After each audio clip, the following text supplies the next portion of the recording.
Hello, welcome and welcome back to my channel. I'm Danielle, and today we'll be setting up my digital reading journal for 2025, which I'm both hyped but also like slow down. It's already almost 2025, which is crazy. And because I am using a digital reading journal, it's not going to be a lot of prep work. I'm not creating templates from scratch because they have already been done for you. So we're going to be mostly focusing on the decor, creating some yearly goals, and as well as setting up our January spread. We can be all prepped and ready for when it comes. Of course, everything that I'm using in this video will be linked in the description box. So if you haven't grabbed yours already, feel free to go ahead and do so now. So most of the stickers that I'll be using today will be coming from the January sticker pack. This is just a glimpse of what they look like. I already knew that for January I wanted to do a lot of white, black, and gold, and because of that I did throw in some dark mode stickers here just because I knew that I was probably going to be using a lot of black for this pack, and that's how it is going to be moving forward. For the most part, all of my sticker packs and the colors that I use will show up perfectly in both light and dark mode. In the event that I'm creating a lot of darker colors or a lot of black stickers, I will throw in some dark mode thing. I can't really foresee, maybe with the exception of like Halloween, I can't foresee a time while we need to create a sticker pack strictly for dark mode, so I will just add in sheets for it. So if you're using a digital reading journal or planner, the first thing you might want to do is choose the cover that you're using. While I personally don't care about the cover of my reading journal or digital planners because I genuinely just never really see it, if you are someone who cares about what your cover looks like, just gonna go ahead to this waffle tool. I gave you 3 versions here, but you can also upload and add in your own if you choose to. Now you're just going to long code on the one that you want, and you just want to make sure that it is the first page. So I'm going to choose this reading journal here. So now when you're on your home page here, this is the cover that you see. So I'm going to click on that, and then you can go ahead and delete any covers that you don't want if you want to, or you can keep it in case you want to switch it out later. I'm actually just going to delete the covers that I don't want. Now these are not going to be hyperlinked to anything, so it doesn't affect your reading journal at all. And deleting it just helps to give you a little bit more space, because as you do your reading journal, you're adding images and color. Your journal over time will start to lag the more you add. I just feel like getting rid of these things that you already know that you're not going to use is going to help out a little bit, especially if they're not hyperlinked. I'm personally going to get rid of this page. It's just a welcome message from me and just thanking you how to navigate your planner, and then it's going to be links to my socials, so if you need to reach me, but I don't need it, so I'm just going to go ahead and move that to trash as well.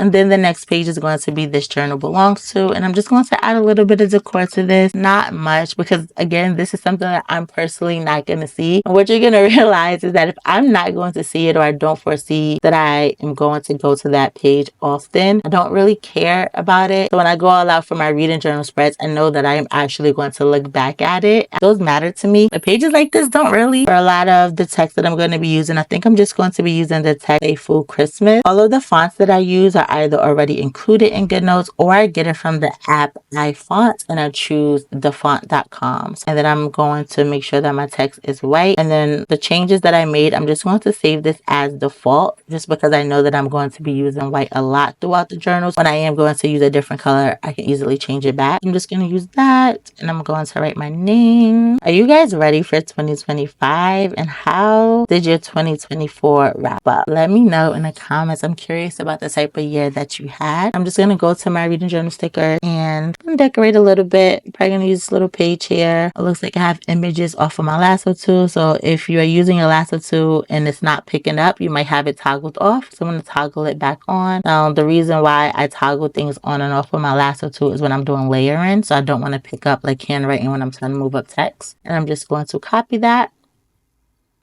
I'm going to talk you through some of the things that I'm doing as I'm doing it. If you're new to your reading journal, new to using Goodnotes, you have kind of a good starting point. But I do have on how to use Goodnotes, as well as a reading journal tutorial on my page already, or on my channel, that you can go ahead and reference as well. And I'm just going to duplicate that. Just use this little blue tool to flip it and then drag it down. I am always big on symmetry, so usually what I do in one spot, I do in the other. It's just a habit of mine. You don't need to do that. It's just the way that I do my spreads. I know that I want to use this letter to myself sticker.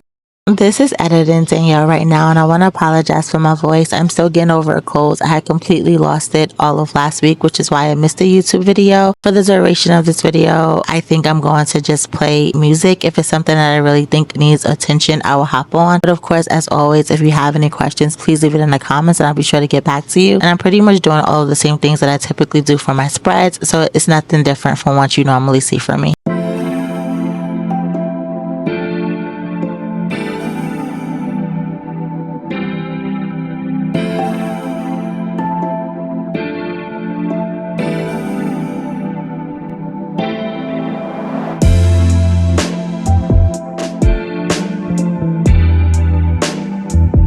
So I'm probably going to just write the letter to myself later.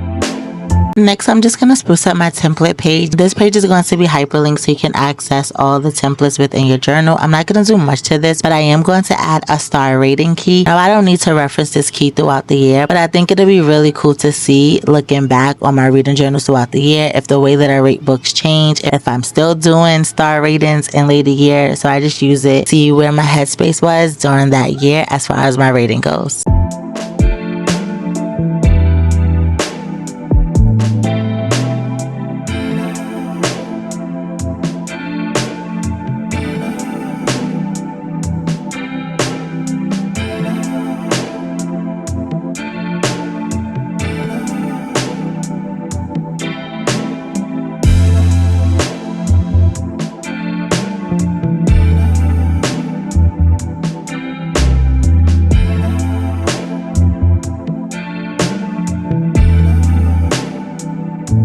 Next, I'm going to just fill out this year's goals, and this is going to be a place for you to put all of your bookish goals, maybe your content bookish goals that you want to, the amount of books that you want to read. I'm just going to go ahead and fill that out. As I reflect on my favorite part of my bookish journey this year, it definitely has to be the community that I've built. I have interacted with so many of you guys, so genuine connections with like-minded people who like to read, plan, journal, even like tech. And I've just been really in my element. I'm not going to lie, I am panicking a little bit about the TikTok ban, but I know the same way that I grew my TikTok platform over there with over 20,000 people, I know that I can do that over here on YouTube as well as Instagram. I'm just going to keep being me, keep putting out my content and being consistent, and I hope to see you over there. So if you aren't already following me or subscribed to this channel, please do so we can continue to connect.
The next template is a 25 of 2025 page. For this page, I'm going to add in my 25 must read, basically my priority TBR. At the end of 2025, I'm going to duplicate this page and add in my top 25 of the year. So pretty much my favorite 25 books that I actually read. I have no idea what those 25 books are at the moment, so I won't be doing this spread in this video, but if it's something you'd like to see, just let me know. Like with my reading journal spreads, to pull in the book covers, I just split my screen with Safari, Google the title of the book, go to the image section. When I find the cover, I just long code, then drag and drop it onto my reading journals.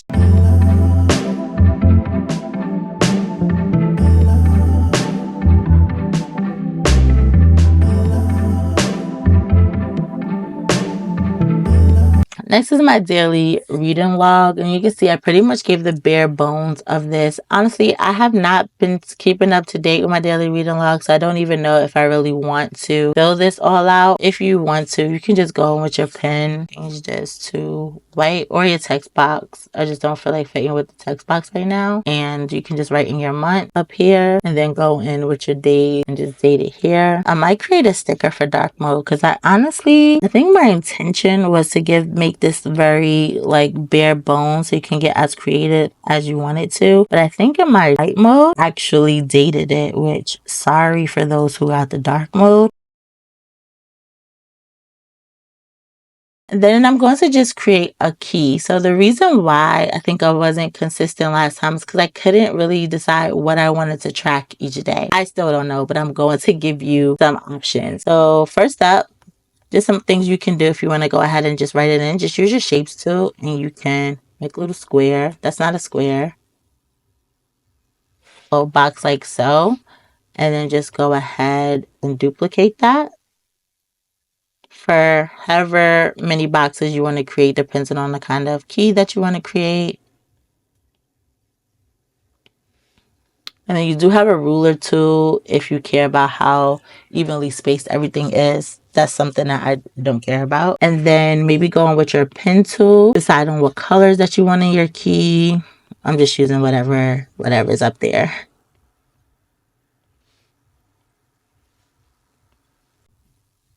You can make this the pages that you read. So like 0 to, I'm going to put 50. And this will be like 51 to 100, 101 to 150, like whatever it is that you want to do. You can use that to track the amount of pages or the range of pages. Another thing you can do, which is if I'm going to use this, is probably going to be this. I'm going to put when I started a book. This is going to be just a track that I read today. So maybe I didn't start a new book, but I did read. This is going to be when I finished a book. And this could be, when I DNF'd the book. If you don't want to like draw your own stickers and everything, another thing you can do is just use a sticker pack. You can use whatever stickers you want, whatever colors you want. I'm just trying to keep the theme kind of cohesive for my planner. And then you can do the same thing. Either use your shape tool, kind of trace the circle, make a circle, clicking on the outline of the shape that you created. When those blue dots pop up, you can adjust it there. Or maybe you want to actually go ahead and color it in. You can do that as well. I would recommend, like, depends on how you're going to do your bookshelf, to color in as little as possible when it comes to other places. Simply because I find that the color is actually what made my planner lag. Like, if you have the scribble to erase on, it might erase. So just double tap or hit the back button to bring the color back up, or you can toggle that off. I found like my bookshelf for my reading journal is the only page that takes forever to load. And that's the only page that I did like intense coloring on with my pen. Like that my highlight tool. So I think this year I'm definitely going to use my highlight tool for the page and not color it in, because that page, like I said, is the one that takes forever to load. None of my reading journal spreads or navigating any other part of that planner lagged for me, but the bookshelf it just takes so long to load. And then after you finish the daily reading log, then you might want to go back to your template page. And to do that, you're just going to click on this home button here. And you're just going to quickly read through your templates to see if it's anything else you want to go ahead and set up. So some that I can maybe think that people might want to sit down to do will be maybe their winter TBR. If you haven't already done that in a previous journal, you might want to sit down to start doing that. Or maybe your anticipated releases. But everything else, I think, is kind of build as you go. Unless you're really intent on decorating all of your templates, and you can go ahead and do so right now. But this is going to be it for me. So now I'm just going to go to January and I'm just going to start setting that up. I started to feel progressively worse as I was recording this video. Even now, I am kind of going backwards with the way that I'm feeling. I'm not feeling the best. So there are going to be some things missing, specifically my January TBR, mostly because I don't really have one yet, because I just haven't really been in the mood to sit down with my reading journal and go through my books to see what I want to read and things like that. But I will add it in later, and then I'll have it in the post on my Instagram. So if you aren't following me on Instagram, go ahead and do so so you can see my January reads. Also have my 25 of 2025 reads on there as well. So sit back and enjoy the music. Hopefully I chose well. If not, sorry, my taste in music is questionable.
January, my one of my resolutions is to be more consistent with YouTube. You are going to see some planning. You are going to see some paper planning, of course, my digital reading journal, and a mixture of some tech that allows me to do both. If you're interested in one of those or all of those, go ahead and subscribe. Give this video a thumbs up.